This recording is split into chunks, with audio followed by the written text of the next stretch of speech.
Bismillahirrahmanirrahim. Assalamualaikum warahmatullahi wabarakatuh. Selamat pagi semuanya.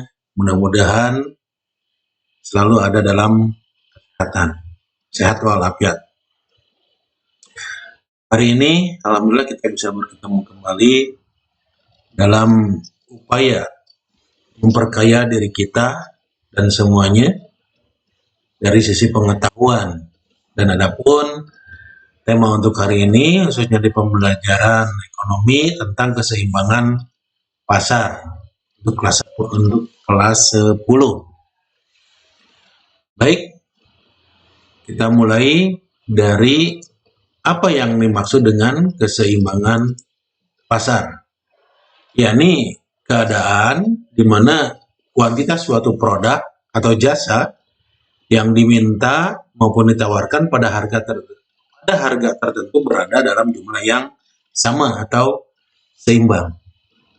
Di dalam ini keseimbangan terjadi antara tarik-menarik permintaan dengan penawaran. Kurang lebih seperti itu. Mungkin bisa dibayangkan permintaan itu siapa, yaitu konsumen, penawaran itu siapa, yaitu produsen, akan menemukan suatu titik yang disebut titik keseimbangan. Tarik-menarik sekali lagi antara permintaan dan penawaran. Di sanalah terjadi keseimbangan yang disebut dengan keseimbangan pasar. Dan di sini digambarkan terbentuknya harga pasar dikarenakan adanya proses tawar-menawar. Jika harga yang ditawarkan oleh penjual kepada pembeli tergolong mahal, maka barang maupun jasa tidak akan terbeli atau terjual atau tidak dibeli sama sekali.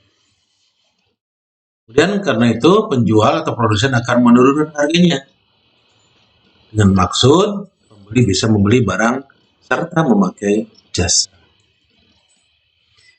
Lantas faktor yang mempengaruhinya: tersedianya barang sesuai dengan yang diminta. Seorang penjual akan menyediakan barang sesuai dengan jumlah yang diminta oleh konsumen. Jika barang yang tersedia terlalu banyak dan permintaan sedikit, maka tidak akan terjadi keseimbangan, bahkan akan berpengaruh pada besaran harga. Kemudian yang kedua, bahwa persediaan barang sesuai penawaran pembeli untuk mendapat kesepakatan harga. Pembeli akan melakukan penawaran kepada penjual. Pembeli pun akan membeli persediaan barang yang ada dari penjual sesuai dengan yang dibutuhkan. Jika kedua belah pihak telah bersepakat dan menyetujui adanya kesepakatan harga yang ditentukan, maka harga tersebut adalah harga keseimbangan. Kira-kira seperti itu terjadinya harga dalam tarik-menarik antara permintaan dengan penawaran. Kemudian yang ketiga, keseimbangan permintaan dan tingkat ketersediaan kebutuhan pembeli akan barang yang tersedia di pasar membuat penjual harus memastikan jumlah ketersediaan barang dagangan.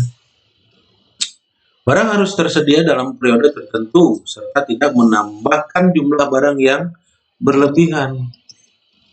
Ketika barang berlebihan, otomatis harga bisa hancur, bisa turun. Dan itu tidak diinginkan tentunya oleh produsen. Kemudian yang keempat, adanya kesamaan jumlah penawaran produsen dan permintaan konsumen. Suatu penawaran akan disebut efektif bila produsen mampu menjual barang sesuai dengan jumlah yang ada. Produsen tidak akan menambah jumlah persediaan barang, sementara konsumen melakukan permintaan barang dengan jumlah seperti biasanya. Di sana terletak keseimbangan. Nah, lantas ini sedikit digambarkan keseimbangan itu dirumuskan dengan rumus QD sama dengan QS. Jumlah permintaan sama dengan jumlah penawaran. Dan ini bisa kita hitung sama-sama dalam sebuah fungsi permintaan maupun fungsi penawaran.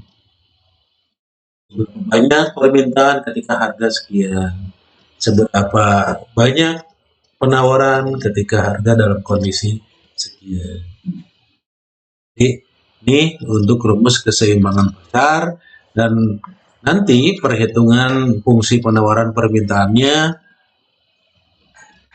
insya Allah di pertemuan lanjutan kita bahas lebih lanjut tentang fungsi penawaran dengan fungsi permintaan yang dimaksud. Nah, untuk sementara yang digambarkan sekarang adalah keseimbangan pasarnya yang digambarkan dengan sebuah rumus QID sama dengan QS.